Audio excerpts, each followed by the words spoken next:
الحمد لله الذي فضل بني آدم على جميع العالم والصلاة والسلام على محمد سيد العرب والعجم وعلى آله وأصحابه ينابيع الأحكام والحكم.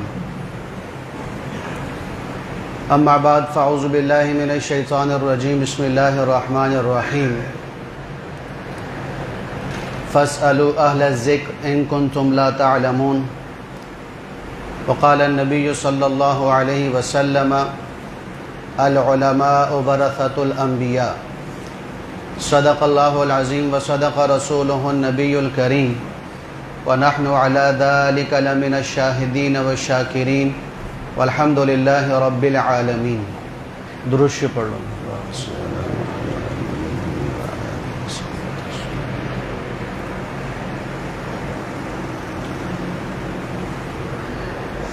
مسلمان اس کائنات کی جان ہے، یعنی جب تک ایک مسلمان بھی زندہ ہے اللہ قیامت قائم نہیں فرمائیں گے. دلیل صحیح مسلم کی حدیث ہے. حضور نبی کریم صلی اللہ علیہ وسلم نے ارشاد فرمایا لا تقوم الساعة حتی لا یقال فی الارض اللہ اللہ، کہ اللہ اس وقت تک قیامت قائم نہیں فرمائیں گے جب تک ایک آدمی بھی زمین پر اللہ اللہ کہنے والا ہے. جب تک اس کی زبان سے 24 گھنٹے میں پورے روئے زمین پر ایک مسلمان کی زبان سے لفظ اللہ نکلتا رہے گا اللہ ساتوں زمینوں ساتوں آسمان کے نظام کو قائم رکھے گا. اور اس وقت کے جتنے بھی جاندار ہوں گے اور انسان ہوں گے، باقی تو سارے کافر، اللہ سب اس ایک مسلمان کی وجہ سے سب کو کھلائے گا پلائے گا، ان کی زندگی کا نظام اللہ چلائے گا. تو یہ ایک مسلمان کی اہمیت ہے اللہ کی نگاہ میں کہ اس کی زبان سے لفظ اللہ نکل رہا تو اس اللہ کی طاقت یہ ہے کہ آسمان و زمین کو پھٹنے سے روکا ہوا ہے. یہ ایک مسلمان کی اہمیت بتا رہا ہوں. پھر اس طبقے کے بارے میں آپ کا کیا خیال ہوگا کہ جو ان تمام مسلمانوں میں سب سے افضل طبقہ ہے، سب سے اعلیٰ گروہ ہے، سب سے اتم جماعت ہے، کہ وہ جماعت کون سی ہے؟ کہ اس جماعت کے بارے میں اللہ جل شانہ نے ارشاد فرمایا کہ یہ جماعت زمین پر میرے خلیفہ ہیں. جس جماعت جس طبقے کے بارے میں اللہ نے کہا یہ میرے نائب ہیں، یہ میرے خلیفہ ہیں. کون سی جماعت؟ کہ جس جماعت کے بارے میں حضور نبی کریم صلی اللہ علیہ وسلم نے ارشاد فرمایا کہ یہ میرے وارث ہیں، یہ میرے نائب ہیں. حضور نے جن کے بارے میں ارشاد فرمایا. کون سا وہ طبقہ کہ جس طبقے کے بارے میں حضور نبی کریم علیہ الصلوۃ والسلام نے یوں ارشاد فرمایا کہ اللہ قیامت کے قریب قرب قیامت اللہ اپنا علم اٹھا لے گا کہ پورے روئے زمین پر علم نہیں ملے گا. اب علم یہ کیسے اٹھے گا؟ علم کا تو کوئی جسم نہیں، علم کی کوئی جو ہے وہ شکل صورت تو نہیں، اس علم کوئی مادہ تو نہیں کہ ہمیں اٹھتا ہوا نظر آئے کہ لو بھئی یہ علم جا رہا ہے، بھئی یہ علم مر گیا، آج علم یہاں سے اٹھ گیا. نہیں نہیں نہیں، فرمایا کہ علم ایسے اٹھے گا کہ یہ جو طبقہ جو اللہ کے خلیفہ ہیں اور حضور پاک علیہ الصلوۃ والسلام کے وارث ہیں، اللہ ان طبقوں میں سے ایک ایک کو اپنے پاس بلاتا رہے گا تو یہ نشانی ہوگی کہ اب اللہ کا علم بھی اٹھ رہا ہے، اللہ کا علم بھی اٹھ رہا ہے. ہائے میں قربان جاؤں کہ اللہ علم کس کی صفت ہے؟ اللہ کی صفت ہے. تو اس اللہ کی صفت کو اگر جسمانی شکل میں دیکھنا ہو، جسمانی شکل میں دیکھنا ہو تو اس طبقے کو دیکھو، اس جماعت کو دیکھو. وہ طبقہ اور جماعت علماء کرام کہلاتے ہیں کہ یہ علماء ربانیین، علماء حقہ، علماء جو ہے حقہ، یہ وہ لوگ ہیں، یہ وہ طبقہ ہیں کہ جو اس کائنات میں اللہ کے خلیفہ ہیں، اس کائنات میں حضور پاک علیہ الصلوۃ والسلام کے وارث اور نائب ہیں. اس کائنات میں اللہ کے علم کی دلیل اور نشانی ہے. تو عام آدمی کی اللہ کے ہاں اتنی قدر ہے تو ان علماء کی اللہ کے ہاں کتنی قدر ہوگی۔ دیکھو جب علم اٹھے گا، علم کیسے اٹھے گا؟ جب علماء نہیں ہوں گے۔ جب علماء نہیں ہوں گے تو کیا ہوگا؟ علم نہیں ہوگا۔ جب علم نہیں ہوگا تو کیا ہوگا؟ جہالت ہوگی۔ جب جہالت ہوگی تو کیا ہوگا؟ کہ لوگ اللہ کو نہ پہچان سکیں گے۔ جب لوگ اللہ کو پہچانیں گے نہیں تو پھر ان کی زبان سے اللہ نہیں نکلے گا۔ جب زبان سے اللہ نہیں نکلے گا، اللہ قیامت قائم فرما دے گا۔ تو بنیاد اس جہان کی اصل میں وہ علماء ہیں، وہ علماء کرام ہیں، وہ علماء حق ہیں۔ اس جہان کی طاقت، اس جہان کی جان، اس کائنات کی جان، کہ علماء کی وجہ سے اللہ نے اس کائنات کو روکا ہوا ہے۔ آج بڑے میٹھے انداز سے اور بڑے مہذب طریقے سے سوٹٹ بوٹٹ کر کے لوگوں کو اور داڑھی شاڑی رکھوا کر اور اس کی زبان سے پہلے ایسی باتیں نکلوا کر کہ ان باتوں کی وجہ سے عوام کا رخ اس کی طرف ہو جاتا ہے۔ تو آج ایک منظم طریقے سے یہود و نصارہ کی لابی اس کوشش میں لگی ہوئی ہے کہ اس طبقے سے، اس علماء، یہ جو علماء کا طبقہ ہے، اس طبقے سے عوام کو دور کر دیا جائے، عوام کو بدظن کر دیا جائے، عوام کو ان کے قریب نہ آنے دیا جائے اور عوام کی دلوں میں ان کی نفرت بٹھا دی جائے۔ بڑے منظم طریقے سے یہ کام ہو رہا، اور یہ آج سے نہیں ہے بھائی، آج سے نہیں ہے، یہ ازل سے یہ بات چلی آ رہی ہے کہ جو اللہ والے ہوتے تھے، علماء حقہ ہوتے تھے، علماء ربانیین ہوتے تھے، تو ان کے خلاف انہی کا روپ دھار کر ان کے مجلس میں، ان کی صفوں میں لوگ گھس جاتے تھے، پھر انہی علماء حقہ کے خلاف لوگوں کی ذہن سازی کر کر علماء سے لوگوں کو بدظن کرتے تھے۔ تو آج بھی یہ طبقہ موجود ہے کہ جو علماء کا لبادہ اوڑھ کر اپنے ساتھ علامہ، فہامہ اور انجینئر اور ڈاکٹر اور اسکالر لگا کر اور پروفیسر لگا کر علماء کی توہین کر رہے، علماء کی نفرت لوگوں کے دلوں میں بٹھا رہے، علماء سے لوگوں کو بدظن کر رہے ہیں۔ اب علماء سے بدظن کرنے کی نشانی کیا ہے؟ کیسے پتہ چلے گا کہ یہ آدمی علماء کے حق میں ہے کہ علماء کے خلاف ہے؟ تو آج کل ایک بڑا جملہ چل رہا ہے سوشل میڈیا پر، بڑا جملہ چل رہا ہے، ہماری زبانوں پہ بھی وہ جملہ جاری ہو چکا ہے۔ سوشل میڈیا سے ہم کیا گلہ کریں کہ ہماری زبانوں پہ بھی جملہ جاری ہو گیا، کیا کہ یہ مولوی نے کیا ہے، یہ مولوی نے کیا ہے۔ یہ جملہ جانے نہ انجانے میں ہماری زبانوں سے تو نکل رہا ہے، لیکن ایک منظم طریقے سے، ایک منظم سازش کے تحت سوشل میڈیا کے ذریعے سے یہ آواز بلند کی جا رہی ہے کہ یہ مولوی نے کیا ہے۔ اور اس وقت 3 لوگ بلکہ 4 لوگ اس کام میں پیش ہیں، جن کا موضوع یہی ہوتا ہے کہ مولوی نے کیا ہے۔ نمبر 1 جاوید غامدی جو منکرین حدیث ہے، نمبر 2 قادیانی کہ جو ان کا یہ کام ہے بھی مولوی کی بات نہیں سننی، مولوی کی بات نہیں سننی، مولوی نے دیا کیا ہے امت کو، مولوی نے کیا ہے کیا امت کو سوائے کافر اور مسلمان بنانے کے۔ تیسرا شخص انجینئر محمد علی مرزا، چوتھا یہ ساحل ادیم۔ اگر آپ میں سے کسی کا رابطہ ہو تو میری بات اس تک پہنچائی جائے، میرا بیان ریکارڈ ہوتا ہے، یہ میرا بیان اس تک پہنچایا جائے کہ آج میرا موضوع ہی یہی ہے کہ بھی مولوی نے کیا ہے۔ میں یہ بتانا چاہتا ہوں، میں لمبی چوڑی تاریخ نہیں بتاؤں گا، 1600 سے لے کر 1974 تک میں نے تاریخ بتانی ہے، 1600 سے لے کر 1974 تک میں نے آپ کو تاریخ بتانی ہے، یہ 2 جمعے میں ہوگی۔ آج 1857 تک میں نے آپ کو تاریخ سمجھانی ہے کہ بھی 1600 سے لے کر 1857 تک علماء نے کیا ہے، مولوی نے کیا ہے، ان کی بد زبان کہ مولوی نے کیا، میں نے صرف یہ عرض کرنا ہے۔ تو شاہ جہاں کا دور تھا، شاہ جہاں کے دور میں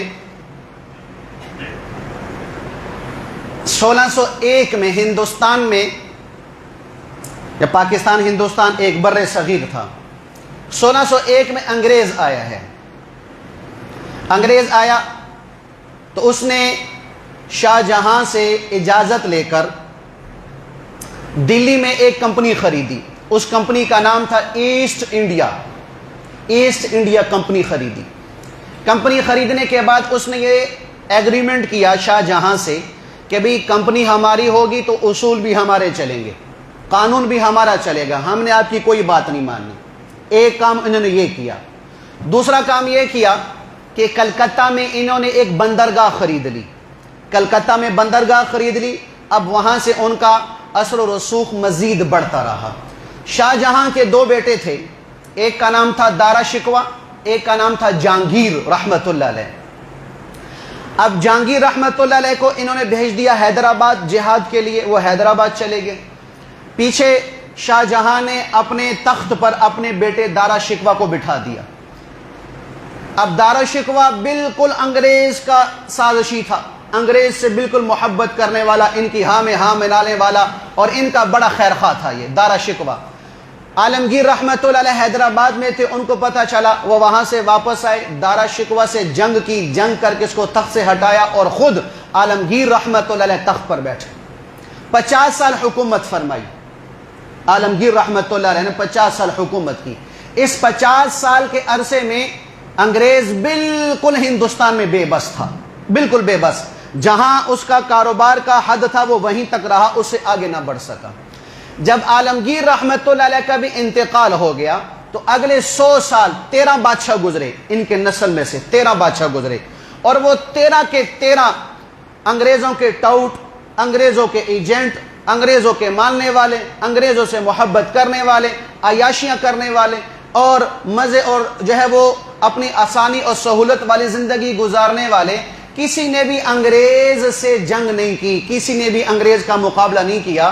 تو اس 100 سال کے اندر پھر انگریز کو ہندوستان اور پاکستان بر صغیر میں پھیلنے کا موقع مل گیا۔ لیکن دو لوگ آج بھی ہندوستان میں اور پاکستان میں بر صغیر میں موجود تھے، ایک بنگال میں، ایک میسور میں۔ بنگال میں جو شخص تھا اس کا نام تھا سراج الدولہ، نواب سراج الدولہ۔ 1757 میں جنگ پلاسی ہوئی ہے، جنگ پلاسی یہ انگریزوں کے ساتھ ہوئی تھی۔ یہ نواب سراج الدولہ نے انگریزوں سے آزادی کے لیے اور ان کو ہندوستان سے بھگانے کے لیے جنگ لڑی ہے۔ لیکن جنگ میں ہوا کیا، تعداد تھوڑی، اسلحہ تھوڑا، اسباب تھوڑا، لیکن اس سے مسلمان نے شکست نہیں کھائی۔ مسلمان نے جب بھی شکست کھائی ہے ہمیشہ غدار کی وجہ سے کھائی ہے، منافقت کی وجہ سے کھائی ہے، اپنے اندر رخنہ اندازی کرنے والے سے کھائی ہے۔ تو نواب سراج الدولہ کو دھوکہ دینے والا تھا میر جعفر، شیعہ تھا میر جعفر۔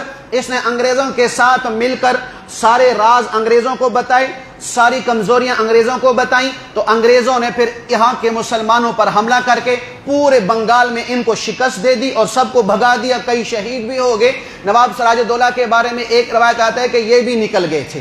تو اس وقت پھر 1757 میں بنگال، پورے بنگال پر انگریز کا قبضہ ہو گیا۔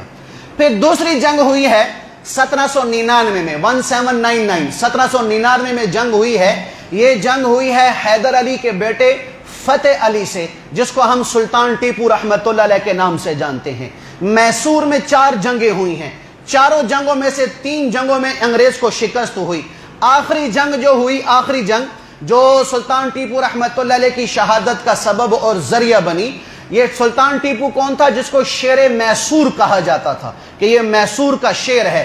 انتہائی مذہبی آدمی، انتہائی اللہ اس کے رسول سے محبت رکھنے والا آدمی، انتہائی قرآن اور حدیث کو ماننے والا آدمی، تہجد کا پابند، تکبیر اولیٰ کا پابند، حیا، نظروں میں حیا رکھنے والا اور دین کے مٹنے کا درد رکھنے والا۔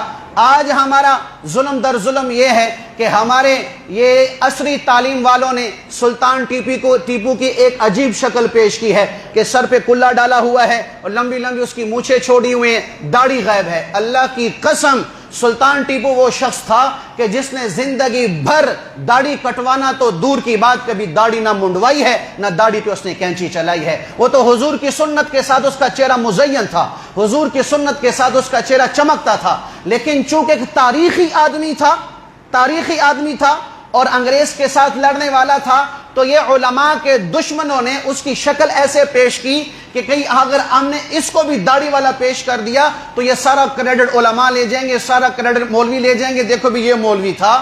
تو تاریخی حیثیت سے اس کی شکل مسخ کر دی گئی، اس کی جو دینداری تھی اس کو مسخ کر دیا گیا. اور ہمارا مسلمان بھی اسی کو ٹیپو سلطان سمجھ رہا ہے کہ داڑھی منڈا اور مونچھ منڈا، اور کہا جی یہ سلطان ٹیپو رحمت اللہ علیہ ہے. نہیں، مذہبی آدمی تھا، سر سے لے کر پاؤں تک میرے نبی علیہ الصلوۃ والسلام کی سنت میں ڈوبا ہوا یہ آدمی تھا. لیکن انگریز نے اس کی شکل یہ بنائی، انگریز کے ماننے والوں نے بھی اسی کو مان لیا، یہاں تک کہ انگریز کی ٹیپو سلطان سے نفرت کی دلیل کہ انہوں نے اپنے کتے کے نام ٹیپو پر رکھنے شروع کر دیے تھے.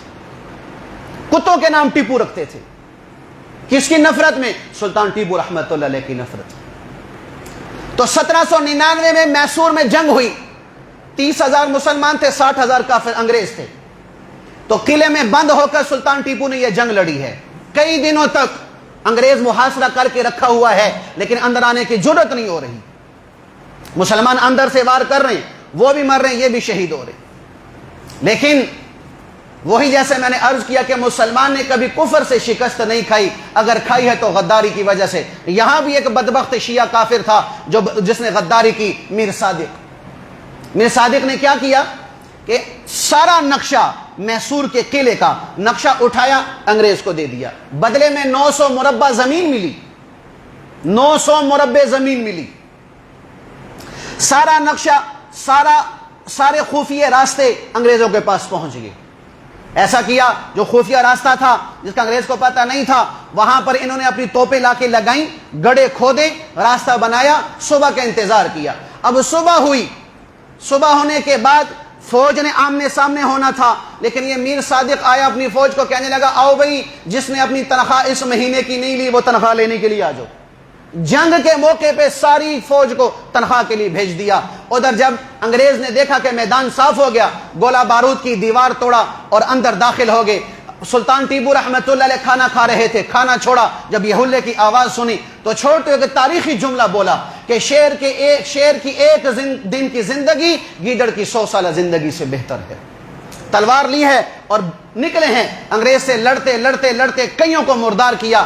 آخر کب تک لڑتے کہ سارے کے سارے ان پہ غلبہ حاصل کر چکے تھے، ان پر حملہ کر چکے تھے. اچانک یہ حملہ تھا، لیکن تلوار سے لڑتے رہے، کافروں کو مردار کرتے رہے، لیکن خود زخمیوں سے چور ہو کر، شہید ہو کر میسور جو قلعہ تھا اس دروازے پہ گرے ہوئے تھے. تاریخ میں یہ لکھا ہے کہ 3 دن تک اس کی میت کے پاس ایک انگریز بھی نہیں گیا کہ یہ اگر اس کے پاس گئے، کیونکہ ہاتھ میں تلوار پڑی ہوئی تھی، شہید ہو چکے تھے، کہ اب اگر اس کے پاس گئے تو یہ اٹھ کے دوبارہ وار کر دے گا. اتنا رعب تھا سلطان ٹیپو رحمت اللہ علیہ کا کہ میت کے پاس 3 دن تک کفر نہیں جا رہا. 3 دن کے بعد جب یقین ہو گیا کہ ابھی اٹھنے والا نہیں، ٹھنڈا مر گیا، شہید ہو گیا، پھر جا کے اس کی قبر میں اس کو دفن کیا گیا تھا. تو یہ اسلام کے شیر گزرے ہیں جو مذہبی طبقے سے تعلق رکھتے تھے. نہ یہ ڈاکٹر تھا، نہ انجینئر تھا، نہ اسکالر تھا، نہ پروفیسر تھا، نہ کسی کالج یونیورسٹی میں پڑھا ہوا تھا. یہ علماء کی صحبت یافتہ تھا، علماء سے محبت کرنے والا، دین سے محبت کرنے والا، دین کا درد رکھنے والا. اس نے انگریز سے جنگ کی تھی. یہ ٹائیوں والے، یہ بوٹ شوٹ والے نہیں تھے. تو جب سلطان ٹیپو رحمت اللہ شہید ہو گئے تو اس وقت انگریز نے کہا تھا کہ آج ہمارا پورے ہندوستان پہ قبضہ ہو چکا، آج ہمارا قبضہ ہو چکا ہے. پھر کیا ہوا؟ 1802 میں شاہ عالم ثانی آخری جو بادشاہ گزرا ہے، 1802 میں انگریز نے لال حویلی میں اس کے ساتھ معاہدہ کیا. معاہدے میں کیا لکھا؟ صرف 3 جملے، غور سے سننا بھائی.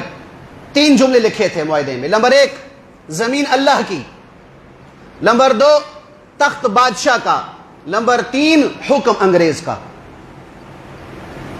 زمین تو اللہ، بندے اللہ کے ہیں، بادشاہ تو آپ کے پاس رہے گی. شاہ عالم سے کہا حکم ہمارا چلے گا.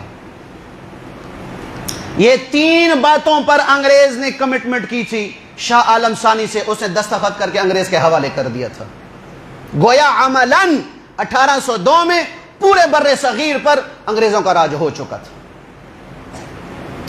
لیکن اللہ نے کام لینا تھا علماء سے. مولوی نے کیا کیا یہ بتا رہا ہوں. اللہ نے کام لینا تھا علماء سے. تو اللہ نے ایک شخص کو کھڑا کیا. وہ شخص کون تھا؟ شاہ عبدالعزیز رحمت اللہ علیہ، جو شاہ ولی اللہ کے بیٹے تھے. شاہ ولی اللہ کون ہیں؟ 1703 میں ان کی پیدائش ہے اور 1764 میں یا 66 میں ان کی وفات ہے. یہ شاہ ولی اللہ محدث دہلوی رحمت اللہ وہ شخصیت ہیں کہ ان سے پہلے قرآن کی جتنی بھی تفسیریں لکھی گئیں ساری عربی میں تھیں، ساری عربی میں تفسیریں تھیں. یہ پہلا شخص ہے جس نے قرآن کی تفسیر کو عربی سے فارسی میں تبدیل فرمایا تھا. پورے روئے زمین پر، پوری انسانی تاریخ میں یہ واحد شخص ہے کہ جس نے سب سے پہلے قرآن کی تفسیر کو عربی زبان سے تبدیل کر کے فارسی زبان میں کیا تھا. یہ شاہ ولی اللہ محدث دہلوی رحمت اللہ علیہ. اور ہندوستان بر صغیر میں علم حدیث لانے والا بھی یہی شخص ہے. مکہ میں گئے ہیں، ابو طاہر مکی رحمت اللہ علیہ ان کے شاگرد ہیں، ان سے حدیث لے کر آئے ہیں اور ہندوستان اور پاکستان یعنی بر صغیر میں انہوں نے حدیث کی بنیاد رکھی ہے کہ ان سے پہلے کوئی محدث ایسا نہیں تھا جس نے حدیث کو ایک سند کے طریقے سے ہندوستان میں شروع کیا ہوا ہو سوائے شاہ ولی اللہ محدث دہلوی کی. پورے بر صغیر میں جتنے بھی علماء حقہ ہیں، اگر انہوں نے صحیح معنوں میں علم پڑھا ہو، چاہے وہ علماء سنت اہل سنت والجماعت دیوبندی ہیں، چاہے بریلوی ہیں یا اہل حدیث ہیں، اگر صحیح معنوں میں سند سے حدیث پڑھی، قرآن پڑھا، علم پڑھا ہے تو شاہ ولی اللہ سے گزرے بغیر ان کی سند ثابت ہوتی ہی نہیں.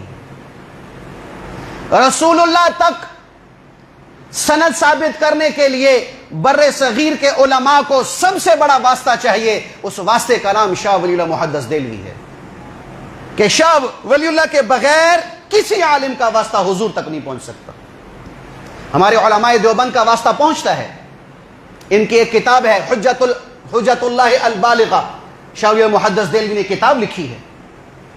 علامہ یوسف بنوری دیوبندی رحمت اللہ فرمایا کرتے تھے کہ اگر ہندوستان سے کوئی کتاب نہ آتی، صرف یہ حجت اللہ البالغہ کتاب آ گئی، یہ سارے علوم کے لیے کافی ہے. کوئی کتاب ہمارے پاس نہ ہوتی تو شاہ ولی اللہ کی یہ کتاب ہمارے لیے کافی تھی. اب شاہ ولی اللہ سے ہمارے علماء کی نسبت سند کے اعتبار سے ہمارے یہ بزرگ گزرے ہیں، قطب الاقطاب، امام الاولیاء، علامہ احمد علی لاہوری صاحب رحمت اللہ علیہ. انہوں نے حجت البالغہ پڑھی ہے مولانا عبید اللہ سیالکوٹی رحمت اللہ علیہ سے. مولانا عبید اللہ سیالکوٹی نے یہ حجت البالغہ کتاب پڑھی ہے شیخ الہند محمود الحسن دیوبندی رحمت اللہ علیہ سے. شیخ الہند نے کتاب پڑھی ہے حجت اللہ البالغہ مولانا قاسم نانوتوی رحمت اللہ علیہ سے. مولانا قاسم نانوتوی نے کتاب پڑھی ہے شاہ اسحاق سے. شاہ اسحاق نے یہ کتاب پڑھی ہے شاہ عبدالغنی سے. شاہ عبدالغنی نے یہ کتاب پڑھی ہے شاہ عبدالعزیز سے، اور شاہ عبدالعزیز نے یہ کتاب پڑھی ہے شاہ ولی اللہ سے. ہمارے علماء کا یوں سلسلہ نسب جاتا ہے شاہ ولی اللہ تک، اور پھر شاہ ولی اللہ سب سے بڑا واسطہ ہے حضور نبی کریم علیہ السلام تک پہنچنے کا. تو شاہ ولی اللہ کا بیٹا ہے کون؟ شاہ عبدالعزیز رحمت اللہ علیہ. شاہ عبدالعزیز رحمت اللہ 1746 میں ان کی پیدائش ہوئی ہے اور 1823 میں ان کا انتقال ہوا ہے. جب یہ پیدا ہوئے، حفظ کرنے کے بعد استاد کے پاس شاہ ولی اللہ چھوڑ کے آئے ہیں اور ایک نصیحت کی ہے. جیسے ہم اپنے بچوں کو اسکول کالج چھوڑ کے آتے ہیں تو کیا کہتے ہیں؟ بولو بھائی کہ میں نے اس کو انجینئر بنانا ہے، میں اس کو ڈاکٹر بنانا ہے، اس کو پائلٹ بنانا ہے، اس حد تک اس کی تعلیم دو، ایسی اس کی تربیت کرو، ایسی ذہن سازی کرو. قربان جاؤں، شاہ ولی اللہ محدث دہلوی رحمت اللہ علیہ نے جب اپنے بیٹے شاہ عبدالعزیز رحمت اللہ علیہ کو مدرسے میں چھوڑا تو استاد سے کہا کہ مجھے آپ سے اور کوئی مطالبہ نہیں، صرف اتنا مطالبہ ہے کہ اس کے دل میں دینداروں کی محبت ڈال دو، بس مجھے اور کچھ نہیں چاہیے. کہ یہ علماء سے محبت کرنے والا ہو، فقہاء سے محبت کرنے والا ہو، مولویوں سے محبت کرنے والا ہو، علماء حقہ سے عقیدت رکھنے والا ہو. مجھے یہ چاہیے. بتاؤ بھئی، جس سے عقیدت ہوتی ہے، جس سے محبت ہوتی ہے، اس کے پیچھے چلنے کو دل کرتے کہ نہیں کرتا؟ خود بخود دل کرتا. تو شاہ ولی اللہ محدث دہلوی رحمت اللہ علیہ نے شاہ عبدالعزیز کو چھوڑا، واپس آگے. ان کی عمر جب 14 سال ہوئی، شاہ عبدالعزیز رحمت اللہ علیہ کی عمر کتنی بھائی؟ 14 سال ہوئی. شاہ ولی اللہ کا انتقال ہو گیا. علماء نے لکھا 14 سال، 1 سال ابھی باقی تھا بالغ ہونے میں، لڑکا یا لڑکی، اور نشانیاں اس کی بلوغت کی ظاہر نہ ہو تو عمر کا اندازہ ہوتا ہے 15 سال۔ 1 سال پہلے بالغ ہونے کے علماء نے لکھا کہ عرب اور عجم کا جتنا بھی علم تھا اس 14 سال کے شاہ عبد العزیز نے حاصل کر لیا تھا۔ 14 سال کی عمر میں۔ ہمارے بچے 21 سال کے ہوں جن کو ناک صاف کرنا نہیں آتا۔ یہ اس نصیحت کا اثر تھا جو شاہ ولی اللہ محدث دہلوی نے کہا تھا، علماء کی محبت دل میں ڈالنا۔ آج ہم علماء کے پاس نہیں بیٹھتے، ہماری نسلیں کیسی بیٹھیں گی؟ ہم علماء کے خلاف اپنی زبانوں سے الفاظ نکالتے ہیں، ہماری نسل کب علماء کی تعریف کرے گی؟ آج ہم علماء سے بغض رکھتے ہیں، ہماری اولاد علماء سے کیسے محبت رکھے گی؟ ورنہ اللہ کی قسم کیا ہوگا؟ بے دینی آئے گی، ارتداد آئے گا، ملحد پیدا ہوں گے، قرآن کے منکر پیدا ہوں گے، اور حدیث کے منکر پیدا ہوں گے، قیامت کے منکر پیدا ہوں گے، تقدیر کے منکر پیدا ہوں گے۔ کس کے گھر میں؟ مسلمان کے گھر میں۔ ہاں، بچہ آپ کا ہوگا، خرچہ آپ کا ہوگا، اور سارا نظام آپ کا چلے گا، لیکن دعوت کفر کی چلائے گا، نسل آپ کی ہوگی۔ بنیادی وجہ علماء سے کٹے۔ تو شاہ ولی اللہ محدث دہلوی رحمۃ اللہ علیہ انتقال فرما گئے تو ان کی مسند پر 14 سال کی عمر میں شاہ عبد العزیز رحمۃ اللہ علیہ نے کتابیں پڑھانا شروع کی تھی، قرآن کی تفسیر اور حدیث کی تفسیر پڑھانا شروع کی تھی۔ ان کے اس مدرسے میں ایک استاد تھے، ان کا نام تھا عبد الحلیم رحمۃ اللہ علیہ، شیخ الحدیث تھے، 74 سال سے حدیث پڑھا رہے تھے۔ یہ شاہ عبد العزیز رحمۃ اللہ کے درس میں آ کر بیٹھے۔ جس وقت شاہ عبد العزیز کی عمر 14 سال تھی، درس مکمل ہوا، مکمل ہونے کے بعد یہ عبد الحلیم رحمۃ اللہ علیہ وجد میں اٹھے اور کہنے لگے، شاہ عبد العزیز، میں نے جو 74 سال میں پڑھایا تھا اس کا سارا خلاصہ تو نے ایک درس میں بیان کر دیا ہے۔ اس پائے کا یہ آدمی تھا،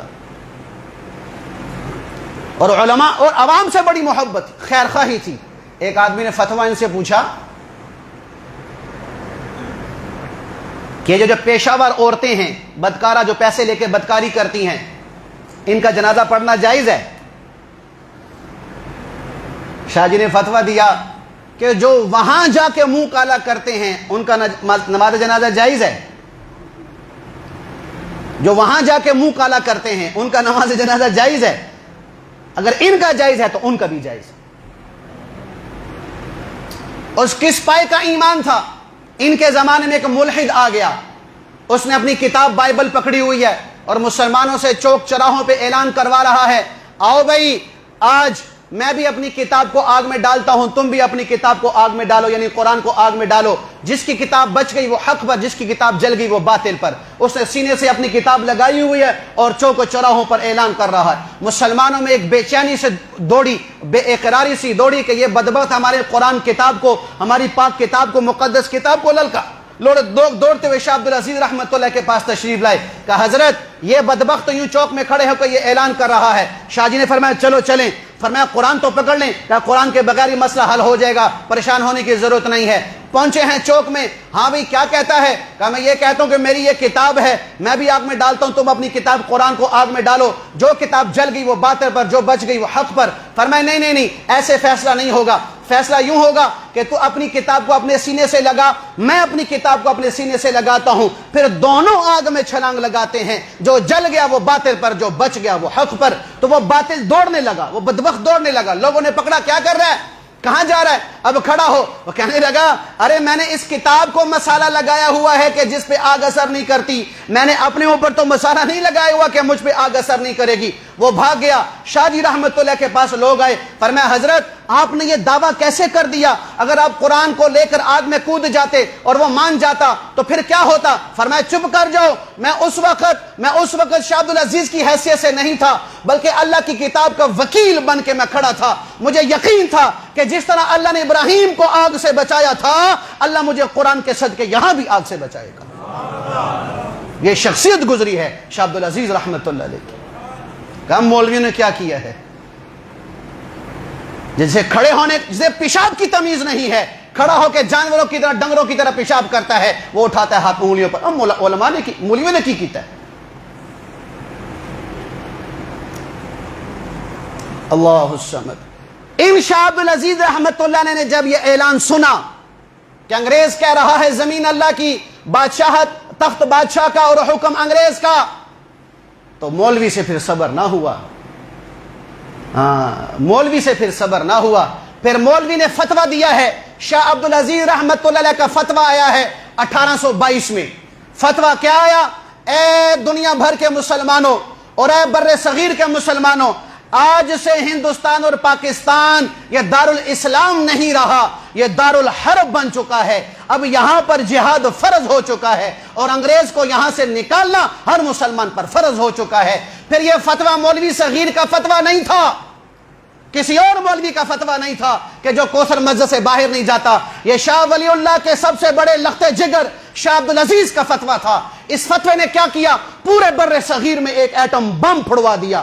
ہر مسلمان کے دل میں جہاد کا جذبہ جہاد کا جذبہ بیدار کر دیا اور رگ رگ میں اسلام کی حمیت کو بجلی کی طرح کوند دیا۔ پھر پورے بر صغیر میں ایک آگ لگی ہے جہاد کی، ایک جنگ ہوئی ہے جہاد کی۔ جنگ ہو رہی ہے بنگال میں، جنگ ہو رہی ہے جنوبی پنجاب میں، جنگ ہو رہی ہے سرحد میں، جنگ ہو رہی ہے تیتو میر میں، جنگ ہو رہی ہے جو ہے وہ دلی میں۔ پورا ہندوستان اور پاکستان بر صغیر یہ ایک جہاد کا عملی نمونہ پیش کر رہا تھا، اور اس جہاد کا سبب بننے والا ایک چٹائیوں پر بیٹھنے والا مولوی شاہ عبد العزیز رحمت اللہ علیہ تھا۔ مولوی نے یہ کیا ہے کہ ہمیں علماء کی تاریخ بتائی نہیں جاتی، بس یہ کہا جاتا ہے بھی علامہ اقبال نے خواب دیکھا، قائد اعظم نے کیس لڑا، پاکستان بن گیا۔ بڑی گل، وہ پاکستان سے کہ 2 ٹائم دی روٹی سی جڑی سکھانی سی، اتنا آسان پاکستان بن گیا۔ علامہ صاحب کو خواب آیا، قائد اعظم نے اٹھ کے خواب پورا کر دیا، لو بھی پاکستان بن گیا جی، منار پاکستان جاؤ سلام کر کے آؤ۔ ایسے پاکستان بنا ہے۔ روٹی کا آخری لقمہ جس سے آپ کا پیٹ بھر گیا، وہ آپ کا پیٹ آخری لقمے نے بھرا ہے۔ شیر لگا تھا بیچارہ دیوار پہ پنجے مار مار مار مار کے دیوار کو گرانے کے لیے، دیوار گرنے کے قریب ہوئی، کھوتا شریف آیا، لت ماری، دیوار ڈیگ گئی، لو جی کھوتا زندہ باد۔ ہمارا یہ حال ہے۔ شیر کی محنت ہم نے نہیں دیکھی کہ شیر نے دیوار کو کہاں تک پہنچا دیا تھا۔ آزادی کی سب سے پہلی جنگ جو لڑی گئی ہے انگریز کو اس بر صغیر سے نکالنے کے لیے، وہ شاہ عبد العزیز رحمت اللہ علیہ کے فتوے کے بعد آئی ہے۔ اور یہ شاہ عبد العزیز کون تھا؟ ڈاکٹر، انجینئر، کون تھا بھائی؟ مولوی صاحب تھے۔ یعنی مولوی نے کیا کیا ہے؟ 1823 میں شاہ عبد العزیز کا انتقال ہو گیا، لیکن ان کے فتوے میں پھر کیا ہوا؟ 2 شخصیتیں اٹھی ہیں، 2 شخصیتیں اٹھی۔ ایک شخصیت کا نام سید احمد شہید رحمت اللہ علیہ، 1889 ان کی پیدائش ہے۔ اور شاہ عبد العزیز نے فتویٰ کب دیا؟ 1822 میں۔ قائد اعظم کی پیدائش 1866 میں ہے۔ فتویٰ کب آیا ہے؟ 22 میں۔ قائد اعظم کی پیدائش 66 میں، علامہ اقبال کی پیدائش 67 میں، اور گاندھی کی پیدائش 89 میں ہوئی ہے۔ 50 سال کے بعد یہ لوگ آ رہے ہیں، پیدا ہو رہے ہیں۔ ان کے پیدا ہونے سے بھی 50-60 سال پہلے ایک مولوی فتویٰ دے چکا تھا کہ کافروں سے آزادی حاصل کرنا فرض ہو چکی ہے۔ سارا نام گاندھی پہ ڈال دیا کہ وہ لنگی پا کے پھیرتا رہا ہے اور ڈنڈا پکڑ کے انگریزوں کو ہندوستان سے نکال دیا۔ وہ انگریز تھے کہ بکریاں تھیں کہ ڈنڈوں سے دے دے کے مار رہا تھا، نکال رہا تھا؟ اس پہ تاریخ ہے۔ تو 2 شخصیات، سید احمد شہید کون تھا؟ 26ویں واسطے سے حضرت علی کی نسل میں سے ہیں، حضرت حسن کی اولاد میں سے ہیں۔ 26واں واسطہ ان کا جا کے حضرت علی سے جا کے ملتا ہے۔ قرآن پڑھنے کے بعد شاہ عبد العزیز کے شاگرد ہیں، یہ شاہ عبد العزیز کے شاگرد ہیں۔ تو قرآن پڑھنے کے بعد ان کے پاس چلے گئے، کتابیں دی، جیسے ہم مدرسے میں ہمیں کتابیں پڑھائی جاتی ہیں، قرآن حدیث کی، فقہ کی کتاب دیکھ رہے، کتاب کے صفحے پہ حرف ہے ہی نہیں، صفحہ بالکل صاف۔ دوسرے نے پکڑی، اس کو نظر آ رہی۔ سید احمد شہید نے دیکھی، کوئی نظر نہیں آ رہی۔ تو استاد نے کہا بیٹا اللہ تجھے بغیر کتابوں کے وہبی علم عطا فرمائے گا۔ وہ بھی علم عطا فرمائے. پھر اللہ نے دیا. بڑے بڑے مسائل اس وقت کے علماء سے جو حل نہیں ہوتے تھے سید احمد شہید رحمت اللہ علیہ حل کر دیتے تھے. پھر صحبت اختیار کی اپنے استادوں کی, سلوک کے سارے راستے طے کیے, اندرونی علم حاصل کیا, روحانی علم حاصل کیا. پھر اللہ نے یہ طاقت عطا فرمائی کہ 40,000 ہندوؤں نے ان کے ہاتھوں پہ اسلام قبول کیا تھا. 30 لاکھ سے زائد مسلمان سید احمد شہید کے مرید تھے. اس سطح کا یہ عالم تھا, اس سطح کا یہ مولوی تھا سید احمد شہید رحمت اللہ علیہ. ان کے زمانہ میں لوگوں نے, کم علم والے ہر جگہ ہوتے ہیں, فتویٰ دینا شروع کر دیا کہ بھئی ہندوستان والوں پہ حج فرض نہیں ہے, حالات ٹھیک نہیں ہے, خرچہ بڑا ہوتا ہے. تو سید احمد شہید رحمت اللہ نے فرمایا بھی حج کیوں فرض نہیں ہے؟ تو 1822 کو یہ 750 کے قریب لوگوں کو, جس میں اکثر علماء تھے, اپنے ساتھ جہاد جو ہے وہ حج پر لے کر گئے. سارا خرچہ خود اٹھایا سید احمد شہید رحمت اللہ علیہ, سارا خرچہ خود اٹھایا. وہاں 2 سال رہے, 18 سے 24 تک وہاں 2 سال رہے. ان 2 سالوں میں کیا کرتے رہے؟ کھاتے پیتے نا. وہاں کے مقامی لوگوں کی اور یہ جو 700-750 لوگ گئے ہوئے تھے, ان کی ذہن سازی کرتے رہے انگریز کے خلاف جہاد کے لیے. واپس آئے 1824 کو, حالات دیکھے کہ برتر سے برتر ہو رہے ہیں. تو یہ ایک علاقے کے امیر تھے, امیر نواب, اس کی فوج میں شامل ہو گئے. امیر نواب نے انگریز کے ساتھ معاہدہ کر لیا, اس کی فوج کو چھوڑ دیا. فوج کو چھوڑ کے پھر شاہ عبدالعزیز رحمۃ اللہ کے پاس تشریف لے آئے. پھر انہوں نے ان کی تربیت کرتے رہے کہ بھی لوگوں کو تیار کرتے رہو, لوگوں پر محنت کرتے رہو. پھر تیار ہوتے ہوتے ہوتے ایک دوسری شخصیت کھڑی ہوئی ہے. دوسری شخصیت کا نام شاہ اسماعیل شہید رحمت اللہ علیہ, جو شاہ عبدالعزیز کا پوتا اور شاہ ولی اللہ کا پڑپوتا تھا. شاہ ولی اللہ رحمت اللہ علیہ 34ویں واسطے سے سیدنا عمر بن خطاب کی نسل میں سے ہیں. شاہ ولی اللہ فاروقی ہیں. شاہ عبد الغنی کے بیٹے تھے شاہ اسماعیل شہید رحمت اللہ علیہ. اور یہ ایسا آدمی تھا کہ صرف ان کے چہرے کو دیکھ کر ہندو کلمہ پڑھتے تھے. اس پائے کا یہ آدمی تھا, اور اپنے زمانے کا بہت بڑا مواحد, بہت بڑا بدعتوں کو توڑنے والا اور بدعتیوں کو رد کرنے والا, اور بہت بڑا محدث اور مفسر اپنے وقت کا گزرا ہے. یہ عمر میں سید احمد شہید سے 7 سال بڑے تھے, لیکن سید احمد شہید کو اللہ نے یہ مقام دیا کہ شاہ ولی اللہ کا پڑپوتا, شاہ عبدالعزیز کا پوتا, شاہ عبد الغنی کا بیٹا شاہ اسماعیل شہید رحمت اللہ علیہ سید احمد کا مرید بنا. یہ مرید بنا ہے سید احمد رحمت اللہ علیہ کا, اور خلیفہ پھر بنے ہیں. شاہ اسماعیل شہید رحمت اللہ کی علمی حیثیت بتانے لگا ہوں, علمی حیثیت. ان کے پاس ایک انگریز آیا, آ کے کہنے لگا کہ یہ داڑھی یہ فطرت کے خلاف ہے, یہ داڑھی فطرت کے خلاف ہے, داڑھی نہیں رکھنی چاہیے. کیوں؟ کہ پیدائشی طور پہ بچہ پیدا ہوتا ہے اس کی داڑھی نہیں ہوتی, تو جب پیدائشی داڑھی نہیں تو بعد میں بھی داڑھی نہیں. شاہ جی رحمت اللہ, شاہ اسماعیل شہید رحمت اللہ نے فرمایا کہ بھائی پھر آپ کے منہ میں جو 32 دانت ہے نا, یہ دانت بھی توڑ دو. کہ کیوں؟ کہ یہ بھی فطرت کے خلاف ہے. کہ جی کیسے؟ کہ پیدائشی بچے کے دانت نہیں ہوتے, جب پیدائشی بچے کے دانت نہیں تو دانت توڑو. علماء نے کہا کہ کیا دندان شکن جواب دیا, کیا دندان شکن جواب دیا. اس پائے کا یہ آدمی تھا. اور دعوت, اللہ الصمد, ان کے رگ رگ میں دعوت چلانا, دعوت دینا, مسلمانوں کو, کافروں کو, اپنوں کو, غیروں کو, پاکوں کو, ناپاکوں کو, سب کے دعوت چلانا پڑتا تھا. ایک موقع پر ارواح ثلاثہ کتاب, اس میں یہ واقعہ لکھا کہ عشاء کی نماز کے بعد مسجد میں بیٹھے رہے, کافی دیر ہوگی, لوگ چلے گئے, تتر بتر ہو گئے, تو یہ اندھیرے میں اٹھے. ان کے شاگرد تھے مولوی یعقوب صاحب رحمت اللہ علیہ, وہ بتا رہے ہیں کہ میں بھی ان کے پیچھے پیچھے ہو پڑا اندھیرے میں. تو دیکھا شاہ جی, شاہ اسماعیل شہید رحمت اللہ علیہ دلی کے بدنام زمانہ علاقہ, جس کو ہم چکلا بولتے ہیں, جہاں عورتیں چلتی ہیں, بدکاری کا نظام ہوتا ہے, جیسے ہمارے ہاں یہ ہیرا ہے, آگے میں نہیں بولتا, آگے سمجھ گئے آپ لوگ.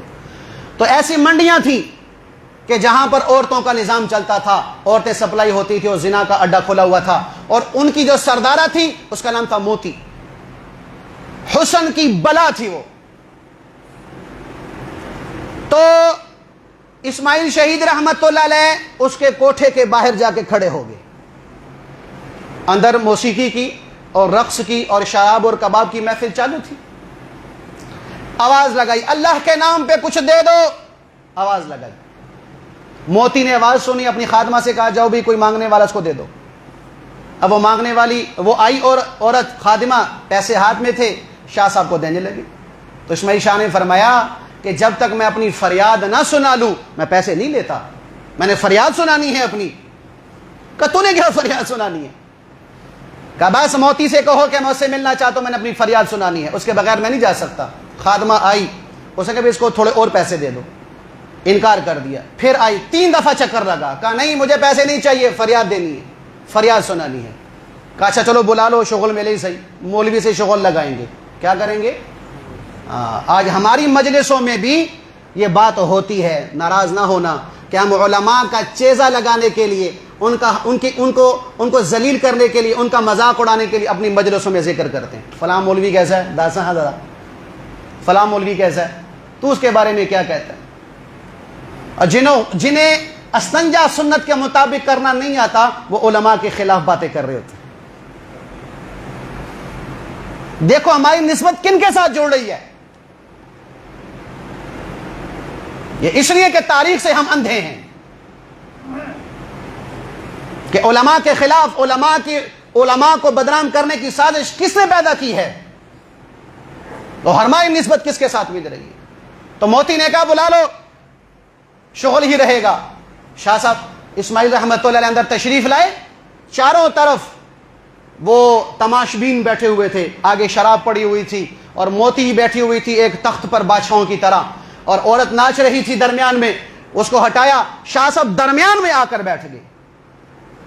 شاہ اسماعیل شہید رحمت اللہ علیہ کوٹھے میں ناچنے والی کے گھر کے درمیان میں آ کے بیٹھے اور چونکڑی ماری، سر جھکایا، اعوذ باللہ من الشیطان الرجیم بسم اللہ الرحمن الرحیم، فریاد سنانے لگے. فریاد والتین والزیتون وطور سینین وہذا البلد الامین لقد خلقنا الانسان فی احسن تقویم. سورہ طور پوری پڑھ کے سنا دی. اب میری تو زبانی ایسی ہے، وہ تو فاروقی کا نسب میں سے تھا، شاہ عبدالعزیز کا پوتا تھا، سید احمد شہید کا مرید خلیفہ تھا. جب پڑھے وہ اور کتاب اللہ کی ہو تو کیا سما ہوگا. شاہ صاحب نے سورت پوری کی، پھر اس سورت کی ایک ایک آیت کی تفسیر شروع کی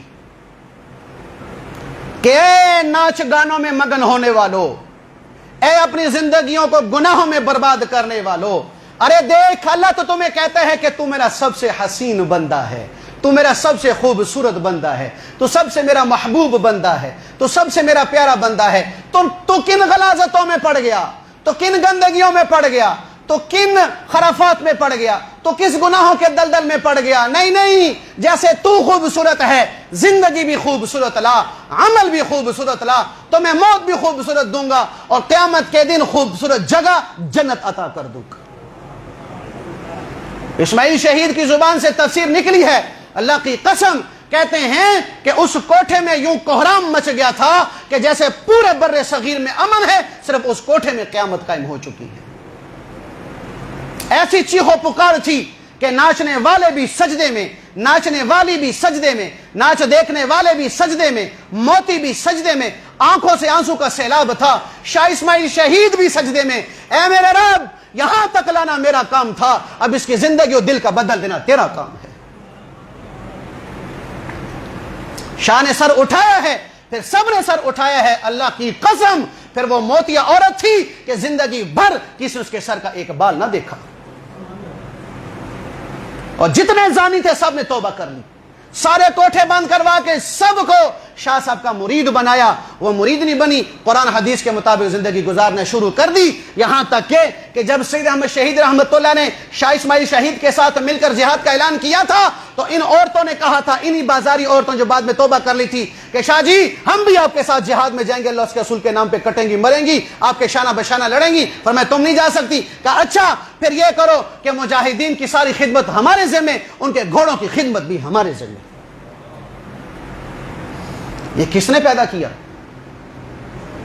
یہ ماحول کس نے بنایا؟ مولوی نے بنایا۔ کہتے ہیں مولوی نے کیا کیا ہے؟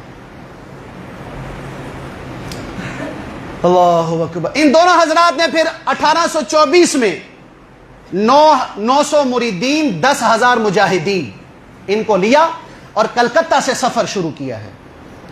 بارڈر پہ بارڈر پھر رہے ہیں، کوئٹہ کے ذریعے سے سندھ کے ذریعے سے افغانستان کے ذریعے سے قندہار کے ذریعے سے سوابی، پھر سوابی میں ایک جنگ ہوئی ہے اور جنگ کا نام تورو میار ہے، سنگر بابا کے نام سے آج بھی وہ جگہ موجود ہے، ہمیں دیکھنے کی توفیق ملی الحمدللہ۔ 2 دفعہ وہاں پر جنگ ہوئی، پہلی جنگ میں شکست سکھوں کے ساتھ جنگ تھی، پھر دوسری جنگ میں مسلمانوں کو اللہ نے فتح نصیب فرمائی، سکھوں کو اللہ نے بھگا دیا تھا۔ وہاں پہ ایک اجتماعی قبر ہے، 7 علماء اس میں پڑے ہوئے ہیں، 7 مولوی پڑے ہوئے، مولوی اسکالر نہیں، یہ حدیث کے منکر نہیں، اجتماعی قبر ہے، تصویر میرے موبائل میں ہے، میں نے ویڈیوز کی بنائی ہوئی ہے۔ اور اس قبر میں جو سب سے پہلے نام لکھا ہوا ہے شاہ عبد الرحیم رحمت اللہ علیہ کا، یہ امداد اللہ مہاجر مکی کے دادا پیر تھے، دادا پیر تھے ان کے۔ امداد اللہ مہاجر مکی ایسی شخصیت ہے کہ جس کو بریلوی بھی اپنا مانتے ہیں کہ بھی ہمارا پیر ہے، جس کی بیعت احمد رضا خان نے بھی کی ہوئی ہے۔ یہ امداد اللہ مہاجر مکی رحمت اللہ علیہ کے دادا پیر اس قبر میں آرام کر رہے ہیں، اجتماعی قبر بنی ہوئی ہے۔ یہ سکھوں سے مقابلہ ہوا ہے 1824 میں۔ پھر یہ قافلہ پہنچا ہے پشاور، 1826 کو پشاور میں پہنچا ہے۔ پنجاب سارا کا سارا رنجیت سنگھ کے ہاتھ میں تھا، سرحد بھی رنجیت سنگھ کے ہاتھ میں تھا، انتہائی ظالم صفاق آدمی، مسلمانوں کی اور ماں بیٹیوں کو ان کی عزت تار تار کرنے والا، اپنے گھروں میں رکھنے والا اور ان سے سکھوں کو پیدا کرنے والا تھا۔ مسلمانوں کی مسجدوں میں خنزیر ذبح کر کر کے پھینک دیا کرتا تھا۔ اور یہ تمہارا شاہی، یہ جو بادشاہی مسجد ہے، اس کے صحن کو اس نے گھوڑے کا استنبل بنایا ہوا تھا، گھوڑے یہاں پر باندھتے تھے۔ تو شاہ صاحب اور سید احمد شہید رحمت اللہ تشریف لائے، رنجیت سنگھ کو خط لکھا، یا تو مسلمان ہو جا، یا ہمارے ماتحت ہو جا، یا پھر جنگ کے لیے آ جا۔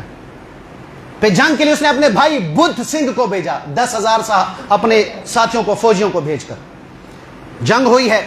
جنگ کے بعد اللہ نے مسلمانوں کو فتح نصیب فرمائی، ان کو شکست دے دی، یہ سارے بھاگ گئے، پورے پنجاب پر اور سرحد پر ان کی حکومت قائم ہو گئی۔ پھر پشاور میں 1926 میں علامہ سید احمد شہید نے اعلان فرمایا کہ آج کے بعد یہاں پر اسلامی قانون نافذ ہے۔ 4-5 سال پھر وہاں رہے ہیں۔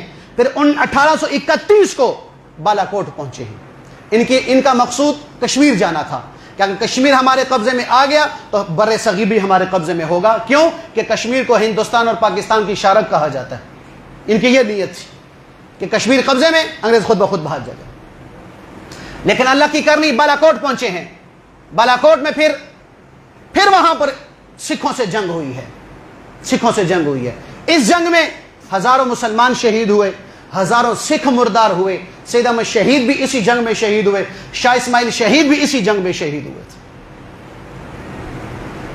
اور اپنوں کی غداری کی وجہ سے، اپنوں کی بے وفائی کی وجہ سے، میں نے جیسے عرض کر دیا، بار بار عرض کر رہا ہوں، مسلمان نے ہمیشہ غداروں سے مار کھائی ہے، اسلام نے ہمیشہ منافقوں سے مار کھائی ہے۔ اور منافقت کرنے والے یہ پینٹ بوٹ والے تھے، یہ پینٹ کوٹ والے تھے، جو آج مولوی پہ اعتراض کرتے ہیں مولوی نے کیا کیا ہے۔ تو اس شاہ عبد العزیز کے فتوے کے بعد سب سے بڑی جنگ آزادی جو لڑی گئی ہے 1831 میں بالا کوٹ میں لڑی گئی ہے۔ یہ سب سے بڑی آزادی جنگ تھی، سب سے بڑی آزادی کی جنگ تھی۔ تو یہ پہلی جنگ لڑی گئی ہے، اور سبب اور ذریعہ کون بنا؟ مولوی صاحب بنے۔ مولوی کا نام شاہ عبد العزیز رحمت اللہ علیہ۔ شاہ اسماعیل شہید کے سر پہ گولی لگی تھی، سید احمد شہید کے سر کو جدا کر دیا گیا تھا۔ اب تاریخ میں واقعہ ملتا ہے، اب یہ کنفرم نہیں ہو رہا کہ شاہ اسماعیل شہید کا ہے کہ سید احمد شہید کا ہے۔ وہ واقعہ یوں ملتا ہے کہ یہ سکھ سے لڑ رہے تھے، سکھ سے لڑتے لڑتے ایک سکھ بدبخت نے حضور نبی کریم علیہ السلام کے شان میں بے ادبی کر دی، گستاخی کر دی۔ انہوں نے قسم اٹھا لی کہ اللہ کی قسم میں اس وقت تک نہیں مروں گا جب تک تجھے نہ مار دوں، جب تک تجھے نہ مار دوں۔ تو اللہ نے اس سید زادے کی کرامت ظاہر فرمائی، یہ بات کہی، پیچھے سے ایک سکھ آیا، اس نے شاہ جی کی گردن اڑا دی، شاہ جی کی گردن اڑ گئی, گردن پڑی ہوئی ہے, شاہ جی نے ہاتھ میں خنجر لایا ہوا اور اسی دھڑ کے ساتھ اس سکھ کے پاس جا رہے ہیں جس نے حضور کی بے ادبی کی تھی. وہ سکھ خوف کے مارے زمین پر گرا, شاہ صاحب نے خنجر لیا, اس کے سینے پہ گرے ہیں, پہلے سکھ مرا ہے, پھر شاہ صاحب نے شہادت نوش فرمائی. آج بھی سید احمد شہید رحمۃ اللہ کی قبر موجود ہے اور کتابوں میں لکھا کہ ان کا دھڑ وہاں پر ہے, سر کہیں اور دفن. یہ قربانی ہے 1831 تک آزادی پاکستان کے لیے, کہ جب نہ قائد اعظم کا نام تھا, نہ علامہ اقبال کا نام تھا, نہ گاندھی کا نام تھا. اس بنیاد کو, اس آگ کو بھڑکانے والا ایک چٹائی پر بیٹھنے والا مولوی تھا. پھر 1831 سے لے کر 1857 تک اس بالاکوٹ سے جو علماء بچ گئے تھے وہ علماء پھر ہندوستان آئے ہیں. پھر انہوں نے یہ 1831 سے لے کر 1856 تک تقریباً 57 تک تقریباً 26 سال پھر محنت کی اور ایک بازار گرم رکھا. صرف اس ایک سلسلے میں 1831 سے لے کر 1857 تک صرف دلی میں 31,000 علماء کو شہید کیا گیا تھا. 31,000 علماء شہید ہوئے صرف دلی کے اندر. سے بھائیو, علماء کی تاریخ پڑھو. ارے علماء کی نہیں پڑھتے, پاکستان کی پڑھ لو. یہ ایک میں نے مثال آپ کو پیش کی ہے کہ ملک پاکستان کے لیے مولوی نے کیا کیا ہے. سے فضول کسی عالم کے بارے میں اپنی زبان کو گندا نہ کرنا. اللہ الصمد. آخری بات کرتا ہوں. عمر بن عبدالعزیز رحمۃ اللہ علیہ کے سامنے کسی نے حضرت امیر معاویہ رضی اللہ عنہ اور حضرت علی رضی اللہ عنہ کی جنگ کا ذکر کیا. کیا کیا؟ جنگ کا ذکر کیا. تو عمر بن عبدالعزیز رحمۃ اللہ فرمانے لگے کہ اللہ کا شکر ہے کہ جس نے ہماری تلواروں کو ان کے خون سے پاک رکھا, اسی طرح اللہ نے ہماری زبانوں کو بھی ان کی برائی سے پاک رکھا. اگر علماء کا ساتھ نہیں دے سکتے, علماء کے ساتھ نہیں چل سکتے, علماء کے معاون نہیں بن سکتے, تعریف نہیں کر سکتے, تو رب محمد کا واسطہ ہے اس زبان کو ان کی بدخوئی سے گندا نہ کرنا. کوئی جرم کیا ہے جواب دے وہ اللہ کو ہے کہ آپ ہیں, لیکن صرف محبت بھی رکھو اور علماء کی تاریخ پڑھو کہ مولوی نے کیا کیا ہے. کچھ سمجھ آئی بھی کہ مولوی نے کیا کیا ہے؟ یعنی 1 گھنٹے میں نے آپ کو 1600 سے لے کر 1857 تک میں نے آپ کو قصہ سنایا ہے. باقی زندگی رہی تو انشاءاللہ اگلے جمعے علماء دیوبند کی تاریخ بتاؤں گا کہ علماء دیوبند نے آزادی کے معاملے میں کیا کیا قربانی دی. اللہ عمل کی توفیق نصیب فرمائے.